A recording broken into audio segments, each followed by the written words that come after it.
Bienvenue à vous, chers spectateurs, chers participants, à ce congrès international Semaine du bien-être et de la qualité de vie au travail.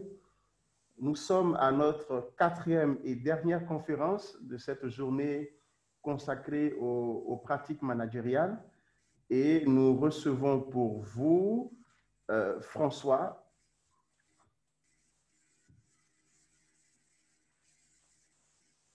Voilà, nous recevons pour vous François Chéreau, qui est, tout à l'heure, j'aurai l'occasion de le présenter. Il est de Stimulus, expert en gestion des ressources humaines et en ingénierie de la formation, consultant, formateur, écrivain en GRH et gestion de la formation.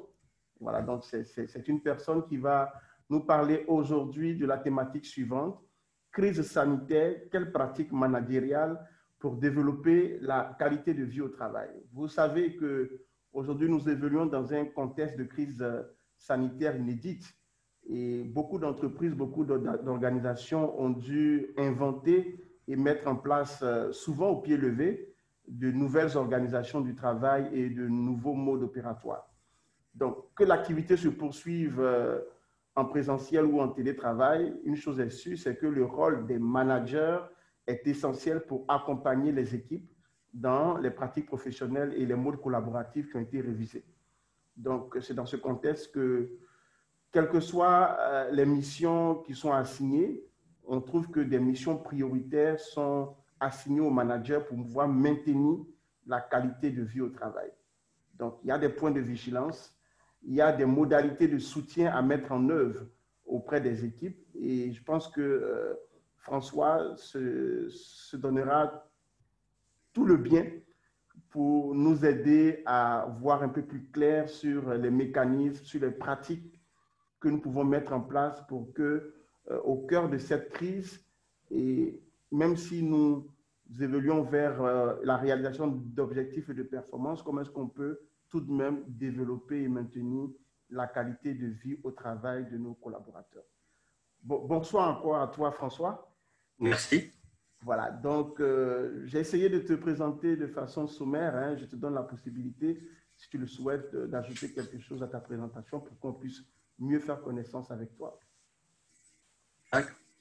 Eh bien, bonjour à tous. Merci de m'accueillir dans votre cycle de conférences. Alors, si c'est la quatrième de la journée, il va falloir être un petit peu péchu. Là, ça va être c'est le challenge. Donc, mon nom est François Chéreau, j'ai 60 ans. Donc, très rapidement sur mon cursus, en fait, je suis de formation ingénieur. Je dis souvent, je suis un ingénieur qui a mal tourné parce que je suis parti dans des métiers qui ne ressemblaient plus tellement à ce que j'avais appris à l'école. Okay. Et j'ai 30 ans de consulting dans le domaine du développement du management, donc beaucoup d'actions, de formation, d'accompagnement d'équipes individuelles, d'accompagnement de démarches managériales. Et puis j'ai été progressivement sur le thème de la qualité de vie au travail et de la prévention des risques psychosociaux, sachant que c'est un thème qui est intimement lié avec la problématique du management. Simplement un point important pour moi, c'est que j'ai aussi managé pendant plus de 25 ans, voilà, parce que sans rentrer dans les détails, j'ai créé des cabinets, créé des équipes, et voilà. Et ce que je pourrais partager ce soir, il y a aussi des choses qui sont importantes pour moi, des choses que j'ai pu vivre aussi dans mon management, voilà, sur lesquelles je pourrais aussi témoigner. Donc, c'est à la fois le regard, on va dire, un peu du théoricien et puis du praticien. Alors, sur le sujet qu'on va voir ensemble. Donc, en fait, on a une heure pour cette conférence. Donc, on se propose que tu prennes 30 à 40 minutes. Oui. Et puis après, on pourra procéder à une série de questions-réponses si tu le souhaites. D'accord. Ok, alors, toute la main alors. Alors, sur le programme, on va rapidement une problème. Alors, le thème, il est à la fois, il est double, hein, parce que c'est à la fois la qualité de vie au travail et puis dans le cadre de la crise actuelle. Donc, alors une première remarque, donc je vais essayer de faire quelque chose qui essaye de ressortir ce qui me semble être des points importants par rapport à cette question de la qualité de vie au travail dans son équipe, dans le cadre du contexte de la crise, avec, bon, je n'ai pas la prétention d'avoir les recettes miracles, hein, plutôt partager avec vous, ce qui me semble être plutôt des bonnes pratiques quand même, plutôt favorables On pourrait dire d'ailleurs que certaines de ces bonnes pratiques, elles sont valables au moins, si ce n'est d'une façon générale, en situation de crise. Donc, je me suis aussi appuyé sur l'expérience que j'avais du management de crise et de la situation de crise pour aussi réfléchir à ce thème. Alors, donc, un premier séquence où poser un peu le sujet et puis camper le paysage. Et puis après, en fait, aborder le sujet à partir de 4 thèmes, mais que j'aurai l'occasion de développer, s'occuper des personnes, le collectif, la dynamique, et puis prendre soin de soi, j'aurai l'occasion d'y revenir. Alors, premier sujet, donc, déjà, développer la qualité de vie au travail dans son équipe, dans cette situation de crise sanitaire, qu'est-ce que ça veut dire?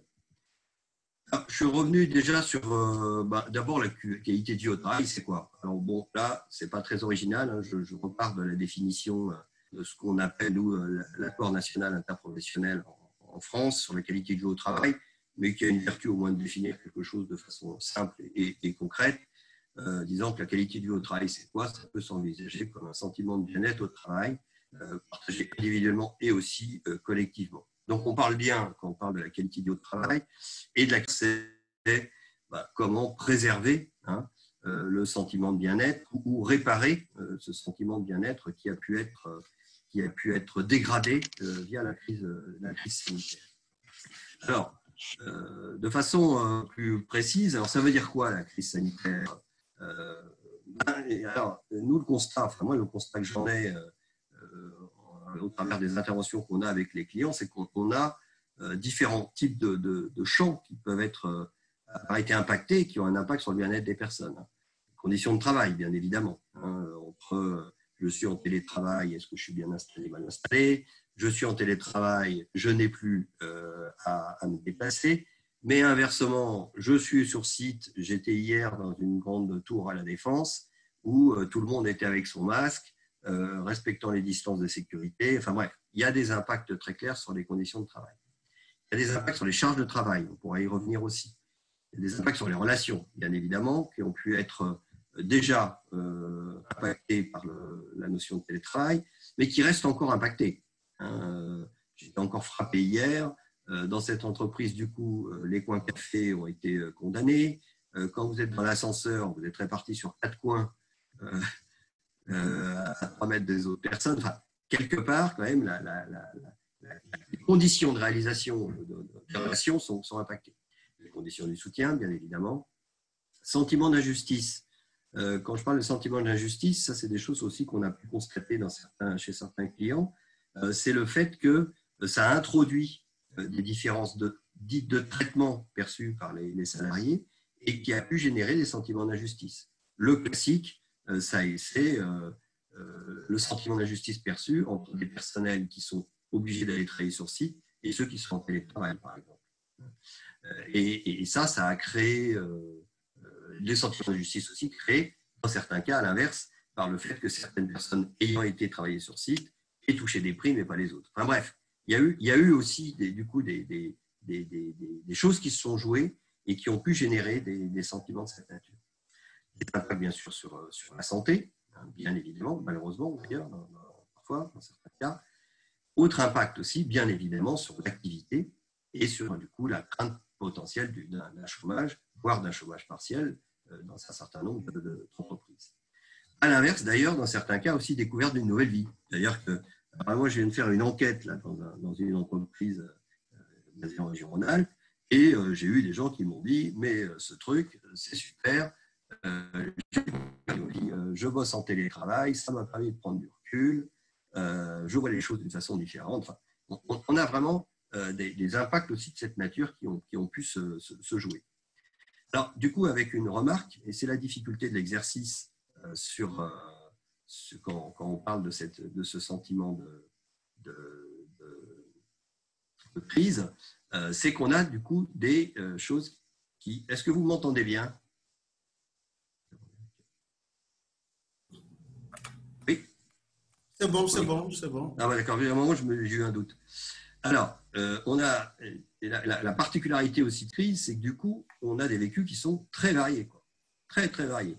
Je repars, donc le résultat de cette enquête que je viens de faire pour un client, on demandait aussi aux salariés Est-ce que le contexte Covid a plutôt renforcé votre stress ou diminué votre stress ou peu d'impact? On a une répartition pratiquement à 30-30-30. C'est-à-dire qu'on a un tiers qui dit ça a augmenté mon stress, un tiers qui dit ça n'a pas d'impact, un tiers qui dit ça a diminué mon stress.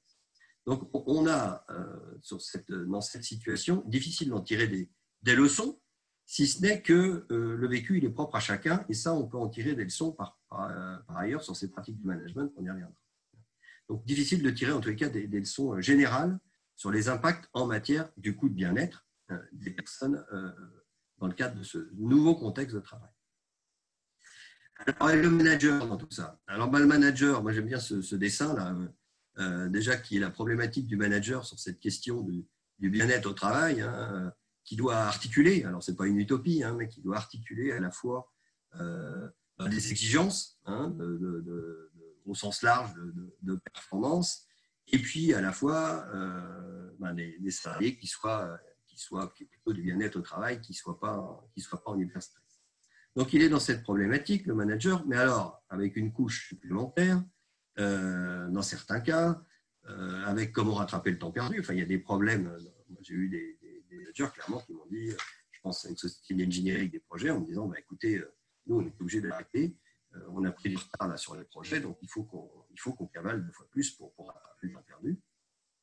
Des problématiques par exemple, d'inquiétude des salariés. Hein, on le voit, par exemple, dans des entreprises où cette crise a plutôt généré des problèmes d'activité importants, et donc il peut y avoir des inquiétudes sur l'avenir. Ça peut être aussi des inquiétudes par rapport à la maladie, bien que le constat que j'en ai, c'est plus des inquiétudes sur l'avenir que sur la maladie, avec le témoignage que j'en ai eu, moi. Les questions sur comment manager à distance, toujours cette question par rapport au télétravail. Et puis, je vois pas bien la dernière. Pardon, excusez-moi. Comment bien, parce que j'ai pas le. Comment bien accueillir tout le monde? Oui, s'il n'y a plus de lieu de vie, c'est l'exemple que je vous citais, c'est tout idiot, mais c'est une vraie problématique de management.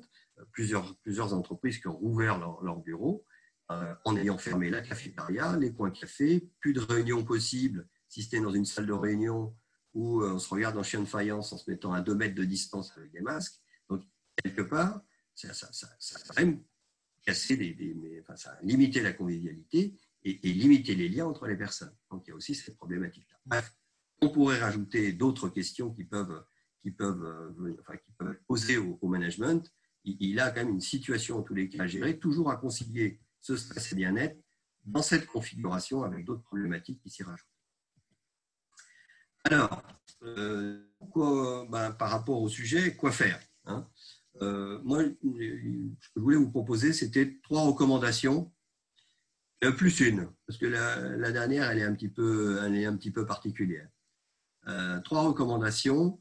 Première recommandation, s'occuper des personnes, je vais y revenir. Deuxième recommandation, développer le collectif. Troisième recommandation, réimpulser une dynamique. Et puis enfin, dernière recommandation, prendre soin de soi. J'aime bien cette citation de Peter Drucker qui dit le principal outil du manager, c'est lui-même. Donc, déjà, s'occuper de soi et être dans l'énergie suffisante pour pouvoir faire les 3 points précédents me semble être le socle aussi, une recommandation en tous les cas essentielle pour pouvoir bien s'occuper de la qualité de vie au travail de son équipe. Donc, je vous propose qu'on voit maintenant chacun de ces thèmes et qu'on puisse les développer de façon plus précise. Alors, s'occuper des personnes. Alors, moi, s'occuper des personnes, un petit clin d'œil là, c'est déjà assurer une présence de qualité. C'est-à-dire qu'on est quand même dans une situation où, on l'a dit, les liens ont pu être distendus, il peut y avoir de l'inquiétude, il peut y avoir un cadre organisationnel qui est moins présent. Et donc, il me paraît essentiel d'être présent auprès des collaborateurs et d'assurer une présence qui soit de qualité, à la différence d'une présence. Un certain nombre de managers souvent vous disent oui, non, mais je suis toujours avec mon équipe, sauf que quand vous voyez après les équipiers, ils vous disent certes, il est là, mais en fait, il n'est pas là. C'est-à-dire qu'il est tout le temps en train de s'appeler par mots et par mots. Donc, l'idée de s'occuper des personnes, c'est déjà d'assurer une présence de qualité. Alors, assurer une présence de qualité, ça veut dire quoi? Et de s'occuper des personnes de façon plus précise. Juste un point sur assurer une présence de qualité. Moi, ma conviction, c'est que si vous voulez assurer une présence de qualité, si je suis manager, ça s'organise. Ça s'organise, ça se structure, parce que si on ne crée pas ces espaces de disponibilité, naturellement, d'autres types d'activités vont prendre le dessus et du coup, je ne serai pas disponible. Donc, ma recommandation déjà très concrète en management, dans le cadre de cette crise Covid, mais ça vaut dans des situations, d'autres types de situations de crise, c'est que le management se pose la question de comment je me rends disponible, comment je me crée des espaces de disponibilité auprès de mon équipe, qui soient aussi connus de la part de mon équipe, de façon à pouvoir vraiment assurer une présence de qualité. Alors, se rendre disponible, pourquoi? Premier élément, se rendre disponible pour recueillir les ressentis et les préoccupations. On l'a dit, notamment par exemple en télétravail, les personnes sont seules, il peut y avoir un certain nombre d'inquiétudes, il peut y avoir des besoins même très concrets par rapport au travail, et déjà aussi un certain nombre de points qui sont plutôt liés à les ressentis émotionnels. Et donc un premier point qui me semble important, c'est d'être effectivement en présence proche de ses collaborateurs pour pouvoir les écouter et recueillir leurs ressentis et préoccupations.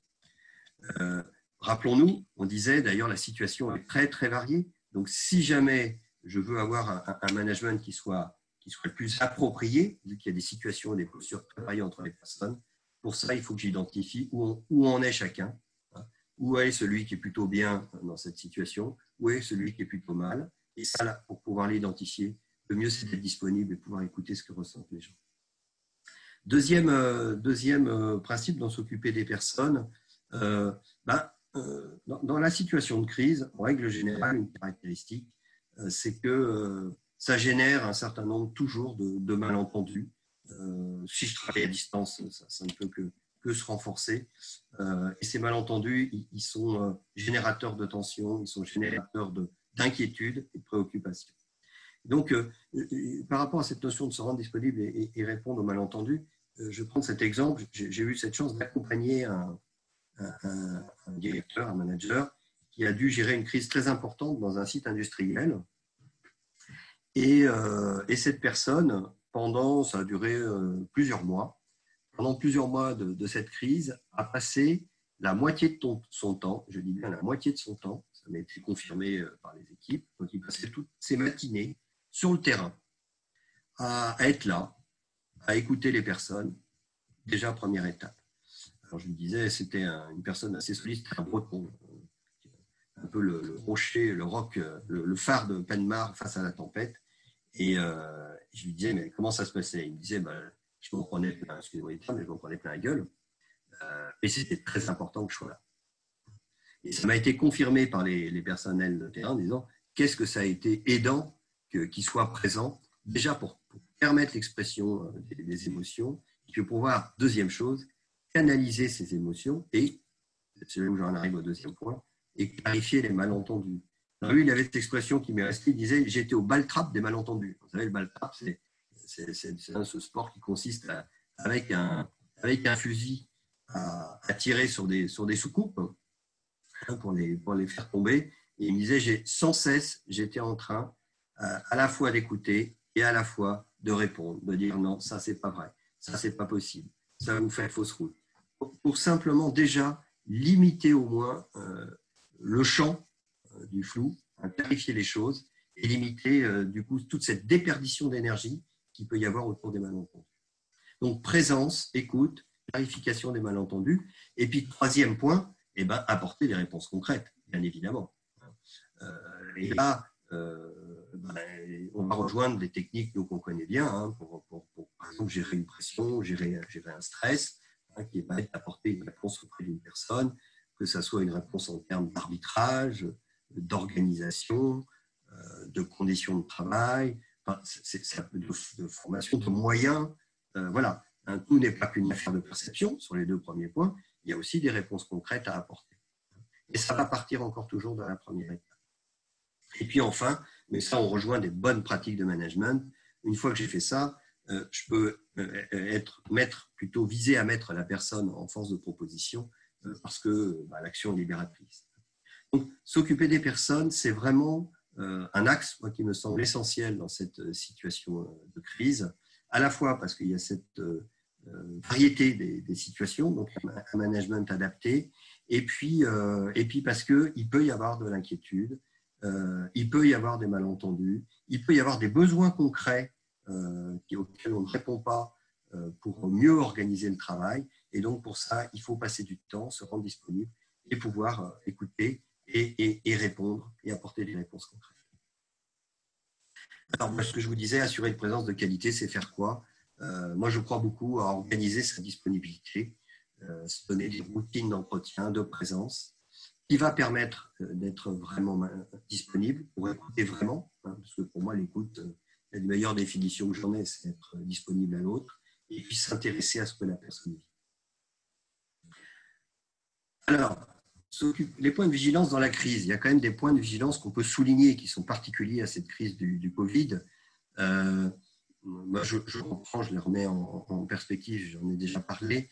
Ce que j'ai pu, moi, constater, les impacts parfois négatifs, voire délétères qui ont pu se jouer, il y a eu parfois des impacts très, très importants sur la charge de travail. Ceci dû au fait que les modes de fonctionnement étaient parfois plus compliqués. Dans certaines, je pense par exemple à la société pour laquelle je travaille en mode projet, des personnes me disaient ouais, mais le mode projet à distance, on perdait beaucoup de temps, il y avait des choses qui n'étaient pas claires, on perdait il y avait des doublons, enfin, ce genre de choses. Explosion des réunions de travail, je ne sais pas si pour ceux qui ont d'autres contextes, c'est des choses que ça s'est un petit peu calmé, mais les premiers mois, il y a eu parfois une inflation considérable des réunions de travail. Et quand on parle du télétravail, du coup, ça pose la question de la déconnexion. Et donc, il y a eu des cas, effectivement, il y a un point de vigilance quand même à avoir dans ces cas-là sur comment la personne gère sa charge. Alors, il y a parfois des indicateurs tout simples. Ça fait 3 fois qu'il m'envoie un mail à 23h ou qu'il m'envoie un mail à 5h du matin. Enfin, c'est un point de vigilance pour moi en fonction de l'activité. Bien évidemment, on ne peut pas en tirer une recette générale, mais la charge de travail peut être vraiment un point de vigilance. Les conditions de travail, classiques bien sûr en télétravail. Également, j'insiste, en retour de travail sur site, dans les conditions sanitaires, ça peut poser aussi des questions sur les conditions de travail et des mal-être qui soient dus aux conditions de travail, donc à voir comment on peut les traiter. Le manque de soutien, vigilance bien sûr là-dessus, d'où l'importance encore bien sûr de la présence. Et puis l'incertitude et les préoccupations au sens large. Parfois, comme toujours dans ce genre de processus, parfois complètement infondés. J'ai eu quand même des cas chez des clients, alors que l'activité n'était pas menacée, de managers qui m'ont dit il y a quand même des gens qui se sont posés des questions sur la poursuite de l'activité. Voilà. Donc, il y a toujours quand même, on est en situation de crise, donc il y a de l'incertitude. Et donc, ça, c'est aussi un point de vigilance. Donc, ça serait un peu les 4 points de vigilance que je mettrais en avant par rapport à cette notion de s'occuper des personnes, peut-être 4 points à regarder tout particulièrement. Alors, vous avez eu des conférences qui ont dû traiter ce sujet, donc je vais passer rapidement. Juste un rappel que dans cette notion de s'occuper des personnes, le comportement le plus important certainement à privilégier quand on est en management, qui a travaillé, c'est le comportement d'empathie, face à quelqu'un, cette image de quelqu'un qui est tombé au fond du trou, qui peut exprimer par exemple, prenons l'exemple, une émotion d'inquiétude. Si je suis dans l'antipathie, je vais contrer cette émotion en disant à la personne non, il n'y a pas besoin d'être inquiet. Parfois, on pense bien faire en faisant ça parce qu'on pense que c'est plutôt rassurant. En fait, ça ne l'est pas du tout. Et ça va plutôt contribuer à fermer l'expression et ça ne va pas aider la personne. L'apathie, c'est plutôt l'indifférence. Si quelqu'un vous dit « Oula, dis donc, je suis inquiet sur l'avenir de l'équipe » ou je ne sais pas, vous exprime une inquiétude et vous lui répondez non, d'accord, et alors pour cette semaine, où est-ce que tu en es, donc on passe complètement à côté. Et puis, si je vais tout au bout du continuum, la sympathie, je vais rentrer dans une logique d'adhésion et de compassion, c'est-à-dire que je vais me mettre à ressentir la même émotion que l'autre. Et si je reprends mon image, s'il est au fond du trou, je vais sauter avec lui dans le trou. Ce n'est pas comme ça que je vais l'aider. Et donc, la bonne posture en management dans ces situations, c'est ce qu'on appelle l'empathie. Alors, c'est mal représenté ici, c'est un diapason. C'est la capacité de se mettre au diapason de l'autre. On dit ressentir comme, sentir comme, la capacité de capter ce que vous dit l'autre, que ce soit d'ailleurs une émotion ou un point de vue, sans le prendre pour soi-même, être capable de lui reformuler ou de montrer qu'on a pris en compte cette émotion ou cette formulation.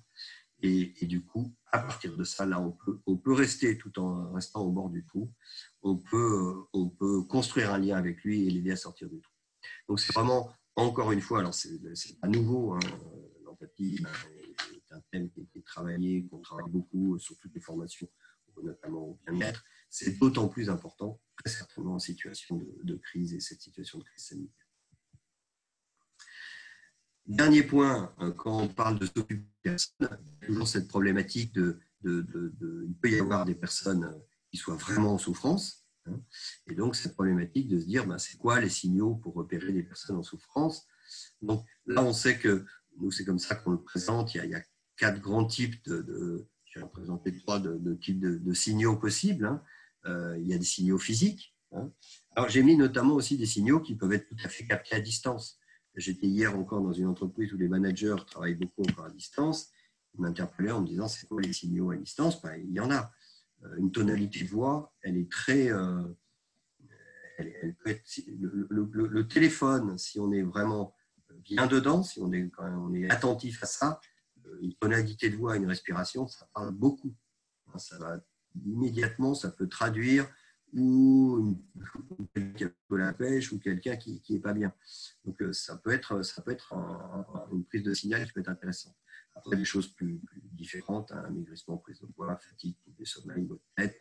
Quelqu'un qui vous dit qu'il a une voix défaite et puis qui vous dit « Oh là là, j'ai mal dormi, j'ai mal à la tête », tiens, bon, ça peut être dû à autre chose, mais ça peut être des signaux possibles d'une personne qui est en mal-être. Après, 2 autres types de signaux, hein, des signaux qui sont plutôt du mental, hein. Par exemple, qui peut être visible à distance, c'est des erreurs inhabituelles. C'est une perte de réactivité, c'est une perte une diminution de performance, par exemple. Ça peut être des choses comme ça, des retards sur des rendus, voilà. Des signaux émotionnels qui vont plus s'exprimer sous la forme soit d'expression de colère, soit d'expression de tristesse, par exemple. Et puis, dernier type de signal, c'est tout ce qui est les comportements.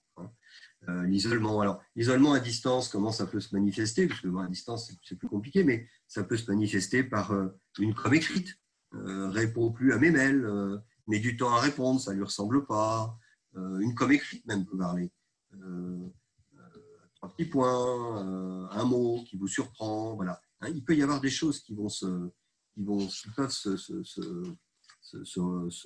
représenter, arriver, et qui peuvent être tout à fait visibles à distance. Donc, voilà, s'occuper des personnes, c'est vraiment vigilant, écouter, prendre le temps d'être avec les personnes, écouter, clarifier les malentendus, apporter des réponses, et puis être vigilant aussi sur ce qui se passe et sur ce qui vit. Deuxième thème, développer le collectif. Alors, je vais y passer un petit peu plus vite. Je crois que vous avez eu des conférences par un de mes collègues là-dessus. Pourquoi le collectif en même temps? Parce que le collectif, il est dans des situations, on l'a vu, il est quand même extrêmement fragilisé, hein, dû au mode de fonctionnement à distance, les mesures sanitaires, enfin, beaucoup de choses qui fragilisent le collectif. Or, le collectif, on le sait, est quand même un facteur de protection essentiel et un facteur de bien-être très important. On sait que le sentiment d'affiliation, ça fait partie des quelques leviers de la motivation de notre bien-être. Donc, c'est quand même vraiment un collectif qui fonctionne, c'est extrêmement aidant pour un manager dans le cadre de la crise sanitaire.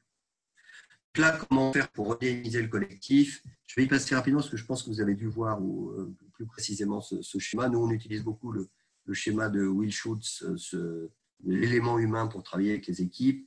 Il y a toujours 3 leviers qui sont intéressants à travailler, hein. La notion d'inclusion, c'est-à-dire comment je favorise le fait que les gens se sentent appartenir à un collectif.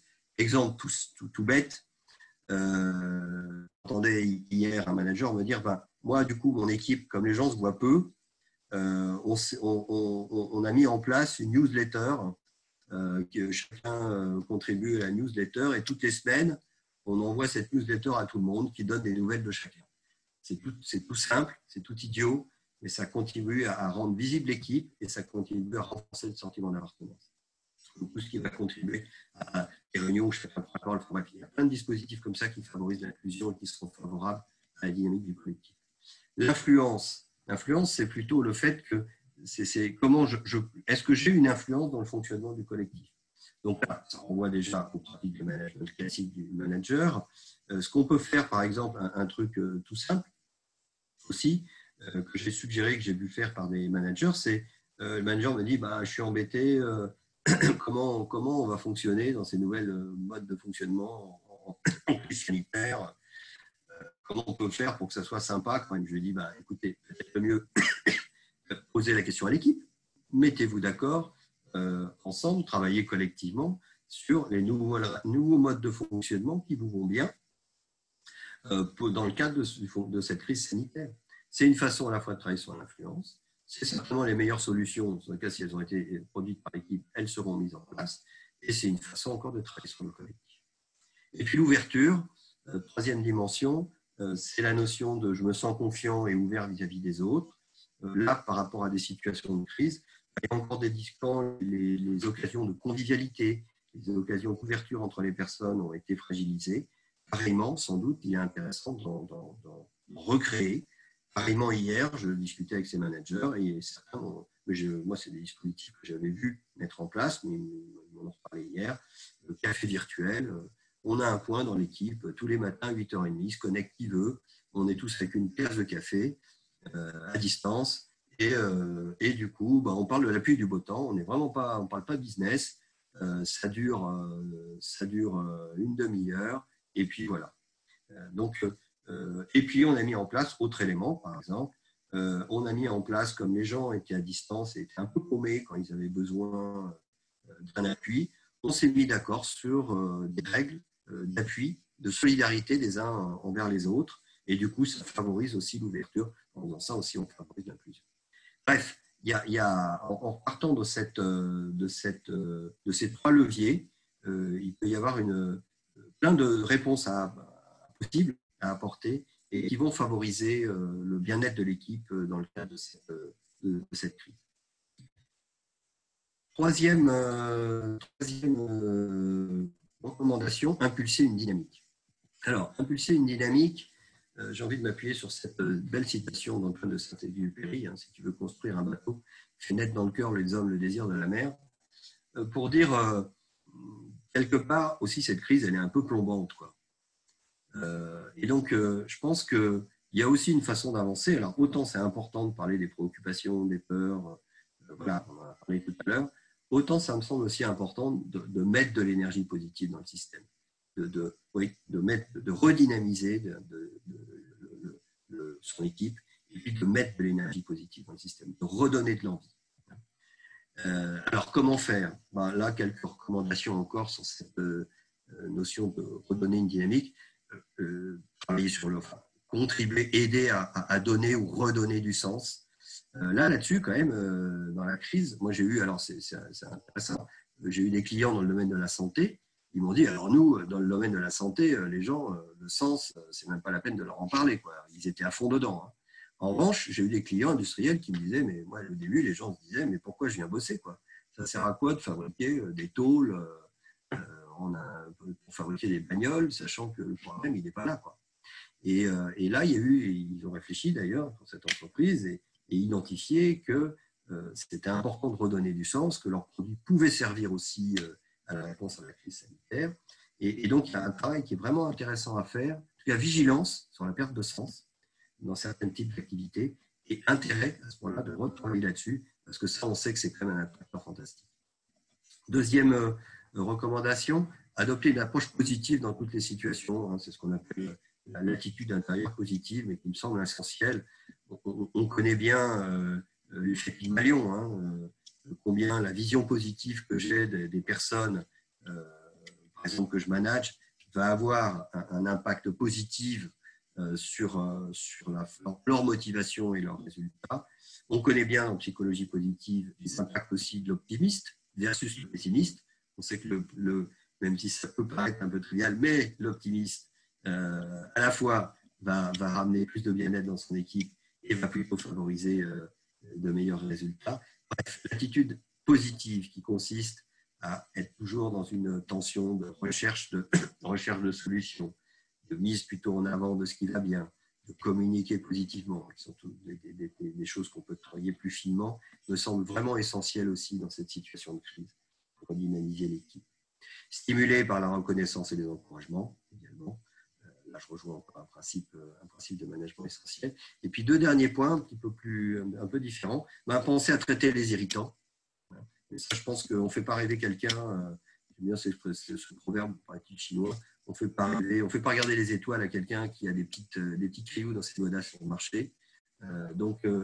Oui, avant aussi le sens, c'est bien, mais c'est bien aussi de retirer les petits cailloux qui sont dans la godasse. Donc, faciliter la vie. Je pense que, par exemple, il y a plein de choses à faire sur les conditions de travail. Notamment, je pense sur les conditions de travail en retour sur site, qui facilitent la vie des personnes et qui vont favoriser encore la dynamique de l'équipe. Et puis, s'appuyer sur les personnes positives. Ça, pour moi, c'est une stratégie de management qui m'a semblé toujours importante. Parfois, on se focalise un peu trop en management et on passe beaucoup d'énergie sur une ou deux personnes qui sont par exemple négatives. Et je pense que parfois, une bonne stratégie, c'est plutôt de partir avec les positifs, s'appuyer sur les forces positives pour entraîner après la dynamique, l'ensemble de la dynamique. Voilà. Donc, quelques éléments aussi, moi, qui me semblent essentiels sur redonner envie, remettre du positif dans cette situation qui est quand même un petit peu plombante. Alors, et pour finir, prendre soin de soi, parce que, comme je vous disais, pour moi, le principal outil du manager, c'est lui-même. Et tout ce qu'on vient de voir là n'a pas vraiment de sens si moi-même, en tant que manager, je suis hyper stressé, je suis au fond du trou, je suis vraiment pas bien. C'est sûr que là, par contre, ça va être très, très compliqué. Donc, prendre soin de soi, ça me semble être aussi une condition essentielle, importante, déjà de façon générale, mais d'autant plus importante quand je suis en management dans cette situation de crise. Et comment prendre soin de soi, ça, je vais le développer rapidement. Comment une stratégie possible pour prendre soin de soi, pour gérer son stress. Je rejoins des choses très, très, très classiques. Quatre stratégies possibles. Respecter ses équilibres de vie, soi-même, en termes, par exemple, par rapport au temps, gérer son temps, savoir déconnecter, travailler sur son corporel, utiliser des techniques de respiration, se relaxer, et puis émotionnel, c'est-à-dire un équilibre. Le bien-être, en psychologie positive, on le définit comme étant un équilibre entre des émotions positives et négatives, avec un équilibre qui est quand même de dire qu'il faudrait 3 émotions positives pour une émotion négative. Donc on est un peu dans cette logique-là. Si je veux travailler mon bien-être, qu'est-ce qui, aussi dans ma vie, comment je nourris ma vie d'émotions positives avec des loisirs, avec du sport, avec d'autres plaisirs. Deuxième stratégie possible, savoir prendre du recul. Là, il y a des techniques qui existent pour savoir objectiver, relativiser. Ça, c'est des choses qu'on travaille parfois, nous, en formation sur ces sujets. Ça peut jouer aussi tout simplement en discutant avec une autre personne, ou savoir couper ce qu'on appelle ces pensées automatiques. Le troisième stratégie possible, ça peut être tout simplement d'agir sur le stresseur. Donc, je ne me laisse pas non plus, moi, piéger en tant que manager. Si j'ai un délai impossible à tenir, plutôt que de rester avec ça et du coup de communiquer mon stress à mon équipe, peut-être que je peux remonter auprès du demandeur et cet équilibre qui est difficile à tenir pour le renégocier, qu'il soit OK pour moi. Et puis, quatrième stratégie bien connue, aller trouver du soutien. Voilà, ça peut être là affectif, du soutien quel qu'il soit, auprès de collègues, auprès de proches, voilà. Donc, simplement pour remettre ici en tête que ça commence par le fait que le management ou le manager lui-même s'occupe de lui. Pour bien s'occuper des autres, il faut être OK soi-même. Donc, s'occuper de soi-même, c'est aussi important dans cette situation de crise. Voilà, pour finir, j'ai envie de finir sur cette citation de Churchill que j'aime beaucoup. L'attitude est une petite chose qui fait une grande différence, parce que derrière tout ça, je pense que c'est effectivement la base, quoi. C'est-à-dire que l'attitude du manager, ce qui va faire la différence, c'est l'attitude du manager qui va être centrée, pas que là-dessus, mais qui va prendre en compte, qui va être centrée sur cette question du bien-être de ses salariés dans cette situation de crise, en prenant en compte, en comprenant ce qui peut jouer pour les uns et les autres, et cette intention positive de le prendre en compte et de le traiter. Et s'il n'y a pas ça, je dirais que tout ce qu'on a vu avant n'a pas beaucoup de valeur. Donc vraiment le socle de tout ça, voilà, c'est cette attitude de vouloir s'occuper de cette question-là et du coup de s'intéresser à ce que vivent les personnes. Je vous remercie. Merci. Merci à toi, François. Merci pour cette présentation. Moi, je retiens de cette présentation sur comment mettre en place la qualité de vie au travail, quelles sont les pratiques managériales justement pour développer cette qualité de vie au travail, que finalement cela repose sur 4 éléments. Le premier élément, il s'agit de s'occuper des personnes avec qui on travaille, de nos collaborateurs, et s'occuper également, développer ce que tu as appelé le collectif, parce que j'ai compris que le collectif a de l'importance dans la dynamique de groupe et dans l'atteinte des objectifs, surtout dans une période de crise sanitaire comme celle que nous vivons. Et là, le troisième élément que tu as souligné, c'est de pouvoir impulser une dynamique. Impulser une dynamique en traitant les irritants, en s'appuyant sur les personnes qui sont positives, notamment. Et la dernière chose que tu nous as dit, c'est que la première chose, le premier élément, c'est de pouvoir prendre soin de soi. Voilà. Un manager qui n'a pas cette capacité ou qui n'a pas l'attitude qu'il faut de prendre soin de lui ne pourra pas s'occuper des autres personnes, ne pourra pas développer le collectif et ne pourra pas impulser de la dynamique. J'espère que j'ai ainsi résumé ta présentation. Et donc, chers participants, vous avez la possibilité de poser des questions. Donc, sur YouTube, j'ai une question qui nous vient d'un internaute qui dit quelle est la place de la gratification financière ou de la rémunération dans la qualité de vie au travail? Voilà, c'est un sujet. Cela n'a pas été abordé. C'est un sujet, largement étudié et débattu aussi sur la question de la motivation.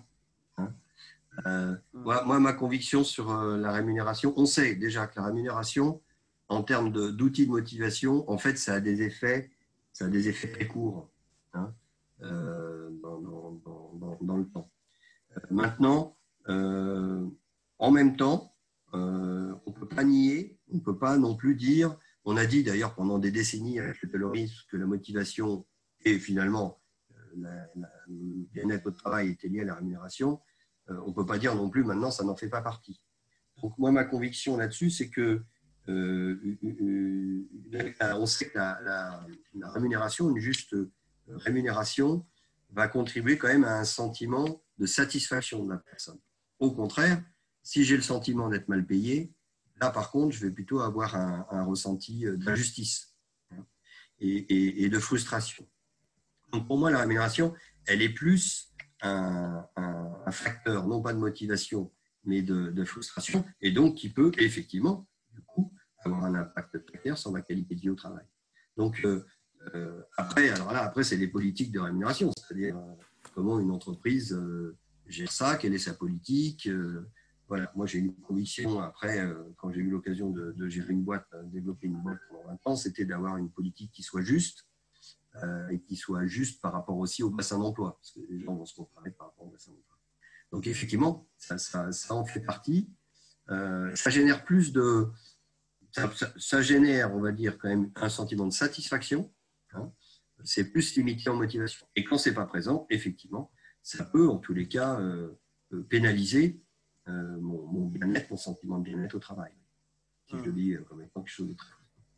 Et quand on a, dans cette crise également, on a vu que pour certains collaborateurs, leur bien-être était lié à l'aspect financier. Même quand tu leur disais, écoute, c'est important, la distanciation, c'est important que tu portes des masques, c'est important, ils disent, non, mais écoute, moi, c'est l'argent dont j'ai besoin parce Oui. qu'il me faut prendre soin de ma famille pendant cette période, etc., etc. Oui, oui. Ben, clairement, il y a eu pareil. Et puis, quand les gens étaient nous, en France, les gens étaient en chômage partiel, il y avait un effet sur la rémunération. Donc, effectivement, oui. Après, là, ça rejoint la pyramide des besoins. Hein. C'est sûr que si jamais j'ai plus rien, la première chose, c'est de pouvoir avoir une rémunération et une rémunération correcte. Okay. Donc, on a quelqu'un, Siloué, qui souhaite parler, poser une question. Allez. Oui, Siloué, tu peux activer ton micro. Oui, allez, vas-y. Allô? Allô? Oui, bonsoir à tous. Bonsoir. Merci beaucoup, François, pour ta conférence. Est-ce que tu peux te présenter un tout petit peu à nous et aux autres, Siloué? Oui, en quelque sorte, je suis Siloué Dotanen-Emmanuel, consultant, formateur, psychologue du travail des organisations. J'interviens également dans des entreprises et des questions, des thématiques de gestion des ressources humaines, surtout en tout ce qui concerne la qualité de vie au travail. Okay. Donc, nous intervenons auprès de certaines entreprises, surtout en tout ce qui est comme adaptation des conditions de travail aux exigences du travail. Parce que on estime qu'aujourd'hui, ce sont des thématiques qui influencent, qu'on le veuille ou pas, la rentabilité de l'entreprise de manière générale et la rentabilité individuelle. Okay. En fait, pour revenir un peu sur la conférence, sur les propos de François, bon, j'ai une question pour lui. En quoi est-ce que la stratégie d'une entreprise peut être source de mauvaise qualité de vie au travail? Parce qu'on a beaucoup vu aussi dans des entreprises que les managers, certes, ils sont très motivés, pour ne pas dire engagés, en ce qui concerne la qualité de vie de leurs collaborateurs, mais la stratégie généralement de l'entreprise ne favorise pas ces actions-là. Voilà. Comment est-ce que cela peut s'y prendre? Parce que ces questions nous reviennent généralement. Il faut dire, moi j'ai envie de le faire, mais ça vient de là-haut. Donc du coup, je n'ai pas vraiment le choix. Merci beaucoup, Sylvie, pour ta question, François. Enfin, la remarque, je suis 100% d'accord avec Sylvie, c'est-à-dire que, alors ça c'est un autre sujet, si on avait parlé ensemble de comment développer une démarche qualité de vie au travail dans une entreprise, pour moi, une démarche qualité de vie au travail d'une entreprise, elle part d'une direction, enfin c'est intégré dans la stratégie, quoi. Parce que sinon on le voit, je crois qu'on le voit nous dans les entreprises, c'est-à-dire que les gens vous disent qu'ils font de la QVT et ça se traduit par j'ai mis en place un baby-foot à la sortie de l'ascenseur et on a mis des fauteuils massants et on a fait une salle de café qui est faite derrière, qui est sympa. C'est pas suffisant pour que ça puisse vraiment ancrer. Ma conviction, c'est que ça, effectivement, ça doit être ancré et intégré dans la stratégie de l'entreprise. C'est-à-dire que les grands choix, exemple, des grands choix d'investissement, comment les grands choix d'investissement prennent en compte cette question de la qualité de vie au travail. Quand je fais des grands choix d'investissement de bureau, par exemple, comment ça se passe? Quand je travaille sur une organisation, des systèmes d'information, comment j'intègre la question de la qualité de vie au travail? Donc ça part de là. Alors là, c'était pas mon propos, parce que là, j'étais plus dans la question du management dans le cadre de la crise. Mais ce que dit Sylvie est complètement exact. C'est-à-dire que pour que vraiment, après, ça aille plus loin, il faut que ça parte du haut, et que ça parte du haut de façon profonde. Après, ce qui est plutôt rassurant, c'est qu'il y a des entreprises où quand même ça commence à percuter. Ce qu'on peut regretter simplement, de mon point de vue, c'est que les directions ne prennent pas assez en compte le fait que ça peut rapporter gros, quoi. Parce que c'est souvent ça qui les fait réagir. Et souvent, c'est quand même cette notion de dire « bah non, mais si les gens sont bien, au contraire, ils vont plutôt se reposer, ils vont moins bosser. » Enfin bref. Donc, en tous les cas, par rapport à la marque de Sylvie, oui, la base, c'est que ça part de la stratégie, quoi. OK. Merci beaucoup. J'espère que Siloué, tu as eu réponse à ta question. Sinon, à tout moment, tu peux faire des commentaires si tu le souhaites. Il y a une autre question qui nous vient, c'est finalement, François, quelle différence fais-tu entre le bien-être au travail et la qualité de vie au travail? Je pense qu'il profite de ta présence pour poser cette question. Hein. Alors, pour moi, aucune. En fait, je repars. Alors, ça, c'est tout un débat. J'ai eu des débats, même avec des collègues parfois. Enfin, je trouve moi, je trouve qu'il y a autant j'aime bien le débat sémantique, autant je trouve parfois il prend des formes que j'ai du mal à suivre. Pour moi, en fait, la base, je repars de ce que je vous ai dit. C'est-à-dire que la base, c'est la qualité du travail. La définition que j'ai mis en premier transparent, c'est favoriser un sentiment de bien-être. Par contre, alors il y a un truc où j'ai du mal, c'est avec le terme bonheur. Moi, j'aime que le bonheur au travail. Le mot bonheur, j'ai beaucoup de mal avec ça. Donc, pour moi, voilà, la qualité du travail, c'est ça.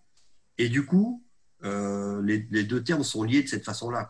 La question, du coup, de la qualité du travail, c'est comment, si je suis un patron, la qualité du travail, c'est comment je fais en sorte que le plus possible, puisqu'on sait bien que tout ça, il y a plein de limites, le plus possible, les gens soient bien au travail. Voilà. Et du coup, ça recouvre plein de dimensions. Je n'ai pas mis toute la définition de l'ANI, là. Plein de dimensions, comme des dimensions conditions de travail, mais des dimensions qui sont beaucoup plus psychologiques. Ok. Il y a une autre personne qui nous dit, mais on dit généralement que l'être humain n'est jamais satisfait. Oui. C'est un éternel insatisfait. Finalement, est-ce que cette notion de qualité de vie au travail ou de bien-être au travail n'est pas une utopie ou quelque chose de subjectif? Alors là, de mémoire, la psychologie positive a pas mal étudié ça. Là. Je ne me souviens plus du terme exactement, mais qui effectivement montre que en fait, on s'habitue à une situation agréable et du coup, on en demande toujours plus. Alors, moi, je crois que c'est une utopie. C'est une utopie si, effectivement, on vise à se dire j'ai vraiment 100% des gens qui viennent le matin, ils ont la banane, ils sont heureux, c'est le bonheur. Je crois que je n'y crois pas une seule seconde. Ce à quoi je crois, moi, et je pense que j'ai essayé de le faire vivre, on va dire. Ce à quoi je crois, c'est quand même de se dire le plus possible, je mets les conditions qui font que ça favorise le bien-être. Les gens vont le prendre ou ne vont pas le prendre d'ailleurs, parce qu'il y a parfois chacun après son parcours de vie en plus là-dedans. Hein. Donc quand tu as un deuil dans ta famille, de toutes les façons, au travail, tu ne vas pas prendre beaucoup de plaisir. Mais le plus possible, comment je fais le plus possible pour que les gens soient bien et au moins qu'il y ait au moins déjà enlevé, parce que je ne sais pas vous, mais dans les entreprises, tu sais, farci de trucs qui parfois ne servent à rien et non pour effet que de enlever du bien-être au travail aux personnes. Des petites choses, hein, parfois. Donc, comment je fais en sorte quand même pour que le plus possible, les gens soient le mieux possible au vu des contraintes au travail. Et ça, par contre, pour le coup, ça ne me semble pas être une utopie. Et du coup, je dirais c'est plus une démarche, c'est plus un chemin, c'est plus une façon de manager qu'un objectif en soi, quoi. Ok, la cible, on aura toujours, moi j'ai vu des entreprises qui travaillaient plutôt bien là-dedans, vous aurez toujours un collaborateur qui n'est pas content parce qu'il ne fait pas le boulot qu'il voulait faire. Il y en a un qui ne sera pas content parce qu'il plafonne et qu'il aurait voulu se développer et que tu ne peux pas lui permettre de se développer. Donc voilà, on n'est pas dans un monde parfait. Mais par contre, moi c'est ça ce à quel je crois. Quoi.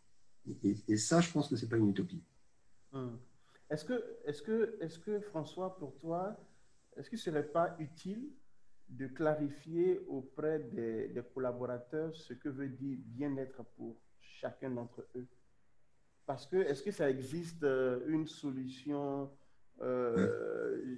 globale, générale de satisfaction du bien-être? Est-ce que finalement on n'est pas dans du au cas par cas ou dans un management individualisé, quelque chose comme ça? Oui, ça reprenait un peu ce que je disais, tu sais, en disant s'occuper des personnes, justement, parce que, oui, tu as tout à fait raison. Ça m'évoque d'ailleurs, enfin, cette remarque est très pertinente. Oui, parce que toutes ces questions-là, comme sur la motivation, c'est propre à chacun. Donc, il y a une part qui appartient à chacun. Après, tu peux avoir des logiques un peu d'action aussi qui sont plus collectives, parce que tu peux supposer que si tu mets tout le monde dans un bureau hyper bruyant, c'est sûr que personne ne va aimer. Mais la remarque est très juste, je suis d'accord avec ça. La notion de besoin de chacun. Et Ça rejoint la remarque précédente. La difficulté d'exercice, c'est qu'en plus, on a tous des chemins de vie. Donc, parfois, dans une équipe, tu en as un qui est bien, puis il va moins bien. OK, c'est pour ça que je vous dis, c'est plus un chemin, quoi. Par contre, OK, il va moins bien, d'accord, bah, c'est pas parfait, ainsi de suite. Mais comment je fais quand même pour au moins m'en occuper, de me dire, allez, est-ce qu'il y a encore des choses, comment je peux faire pour que les gens soient le mieux possible au travail. Et ça, juste pour dire, nous, on le voit quand même, hein, enfin, vous le voyez aussi, nous, on le voit dans les interventions quand même. Parfois, tu vois, même dans les mêmes boîtes, tu vois deux équipes, et t'en as, globalement, ils sont bien, ça existe. Et puis, t'en as, ils sont mal, quoi. Donc, il y a bien des choses qui se jouent, quoi. Ouais. On a vu également que dans cette entreprise, pour pouvoir répondre, les entreprises, pour pouvoir répondre à ce besoin de bien-être de leurs employés, ont mis en place, comme tu l'as dit, la cafette, un baby-foot, baby-foot ou bien un quart de transport, tout et tout. Ouais. Et après, ils ont été très étonnés de voir que cela n'a pas motivé autant leurs collaborateurs. Ouais. Et après, lorsqu'on a fait une enquête, lorsqu'on a questionné, ils ont dit, mais en fait, nous, ce dont on a besoin, c'est comment est-ce que l'entreprise pourrait nous aider à nous occuper de nos enfants alors que nous sommes au travail. C'est ça qui nous préoccupe, nous, en tant que parents. Donc, tu vois, c'est prendre compte de cette dimension individuelle, personnelle du bien-être, parce que finalement, voilà, l'entreprise peut avoir des vues, mais qui peuvent différer de ce que, voilà. Oui, puis il y a plein de choses à faire, il y a plein de choses très profondes sur... c'est plus le thème de l'activité en général. Il y a plein de choses à faire sur l'organisation, sur la simplification du travail. C'est là où il y a la vraie QVT. C'est pas le baby-foot. Donc, il y a une question. Je crois qu'il y a Quadio qui demande la parole, mais avant Quadio, il y a une personne qui dit les influenceurs sur les réseaux sociaux jouent beaucoup plus sur le mental et sur le bien-être, sur le physique aussi. Est-ce normal? Comment se sécuriser? Des influenceurs sur les réseaux sociaux. Qui jouent beaucoup sur le mental, il veut parler de tout ce qui est développement personnel, ce genre de choses. Non, oui, en fait, ils envoient des informations qui souvent agissent négativement sur le mental, le psychique et le bien-être des personnes. Comment est-ce qu'ils peuvent s'en protéger? Voilà, je pense que c'est un peu ça la question. Là, ça dépasse un peu le cadre du management. Hein. Oui, c'est sûr. Donc, je ne saurais pas dire. En tous les cas, si on se remet dans le cadre du management, pour le coup, ça peut jouer aussi les influenceurs. Quand je parlais de rumeurs, par exemple, dans le cas de crise, sans le vouloir parfois, hein, dans une équipe, tu as des influenceurs. Tu peux avoir un leader négatif ou autre. Donc là, par contre, prendre en compte ça et savoir s'en préserver, savoir le gérer, ça me semble plutôt malin. Après, de façon plus générale, ça, je ne saurais pas répondre. Ouais, mais peut-être que c'est aussi pouvoir identifier ce qui me met bien ou me met mal à l'aise. Et donc, du coup, quand on a pu le détecter, c'est de s'en séparer. Donc, ne plus aller sur les réseaux sociaux ou bien ne plus écouter ou suivre telle personne parce que justement, elle vulgarise des informations qui ne sont pas bonnes pour moi. Donc, on va passer la parole à Quadio. Monsieur ou Madame Quadio, je ne sais pas trop. OK, vous pouvez activer votre micro et prendre la parole.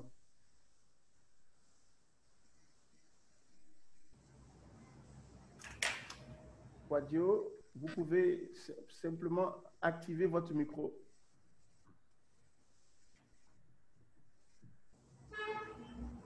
Allô?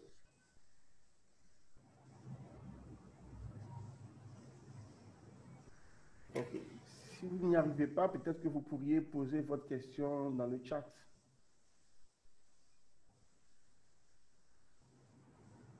C'est bon?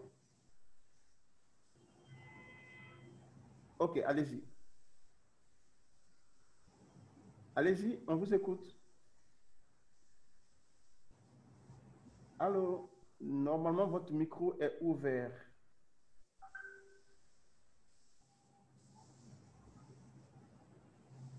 OK, donc je vais plutôt laisser la parole à Idrissa. Docteur Idrissa Sako, je pense que tu pourrais ouvrir maintenant ton micro, c'est possible.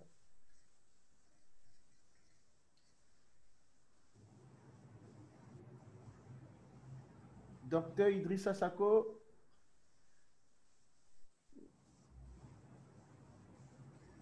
Sinon, vous pouvez peut-être nous envoyer la question dans le chat pour qu'on puisse la transmettre à François.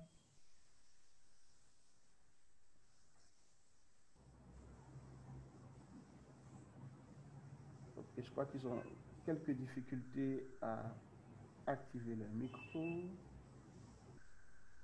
Oui, Quadio, vous pouvez prendre la parole. Allez-y, on vous écoute.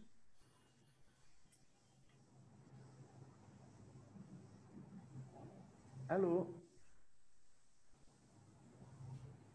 Non, ça passe pas.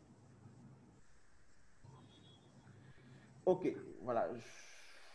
Est-ce que dans la minute qui suit, vous pouvez rapidement écrire votre question? Nous sommes à la fin de cette conférence. Est-ce que vous pouvez saisir en attendant peut-être que la question arrive, j'avais juste un point qui me venait, oui, que je n'avais pas développé par rapport au collectif. Il y a un point, je ne sais pas comment vous le vivez vous, mais je trouve que nous, en France, il y a une sorte de méfiance qui s'installe. Toute bête, c'est-à-dire quand vous croisez quelqu'un, avec son masque, vous vous rapprochez de l'autre, il est source potentielle de virus, quoi. Ouais. Il y a une sorte de climat de méfiance qui s'installe et ça m'a frappé hier. Hier, j'animais un groupe en formation. Dans tous les cas, pour qu'ils puissent accéder à Internet, il faut qu'ils soient en réseau. Oui. Voilà. Donc, le réseau, il est déjà créé. Oui. Allô? Là, le réseau, on l'utilise aussi pour directement imprimer. Pas pour, c'est pas juste parce que on a besoin de confort. Non, je ne parle pas de confort, je parle de coût. Parce que même l'imprimante. Ok, je pense que j'ai dû couper le micro de la personne, ne savait pas. Vas-y, s'il te plaît. Oui, non, je disais du coup, ce climat de méfiance, finalement la méfiance de l'un vis-à-vis de l'autre, ça me semble être un thème qui peut être aussi à aborder dans une équipe parce que ça peut créer. Nous, on l'a abordé dans notre équipe de consultants, par exemple, s'il y a une personne qui a très peur d'être contaminée, il y en a d'autres qui ne respectaient pas bien les règles et ça crée des tensions. Donc, je pense que c'est un vrai sujet, ça aussi, par rapport à la crise, quand on parlait du collectif, de clarifier cette notion de méfiance vis-à-vis de l'autre et des règles qu'on se donne. Ok. Ok, on va une dernière tentative avec M. Quadio. Si vous pouvez activer votre micro avant que François ne donne son mot de fin pour clore cette conférence.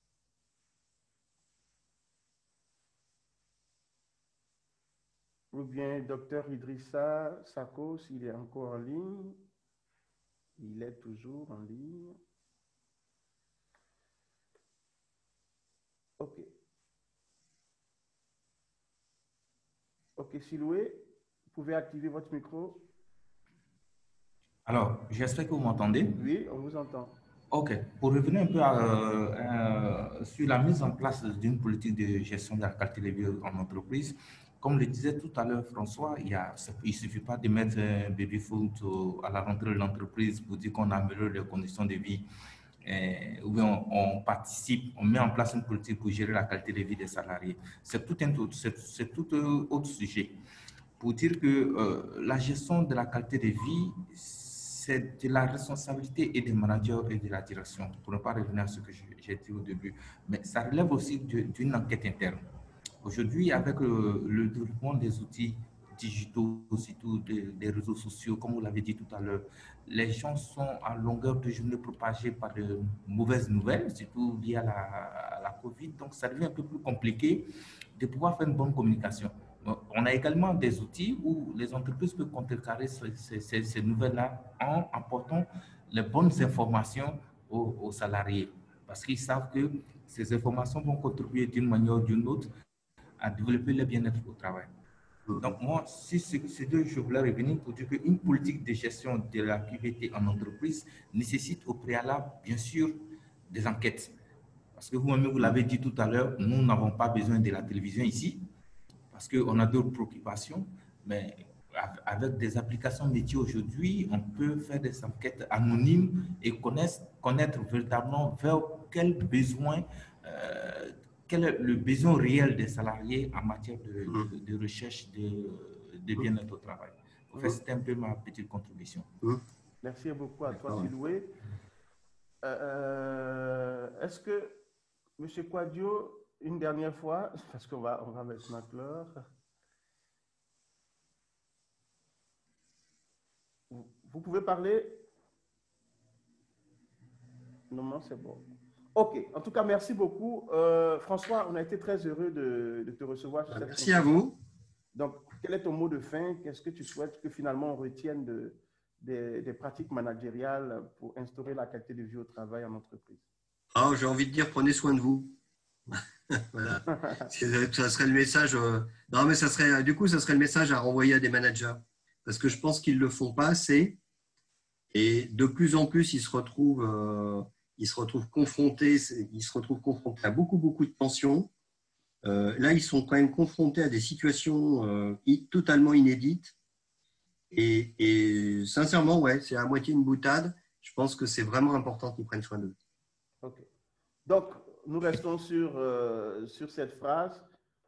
Prenons soin de nous et prenons soin de nos collaborateurs. Oui. Merci beaucoup, François. Merci.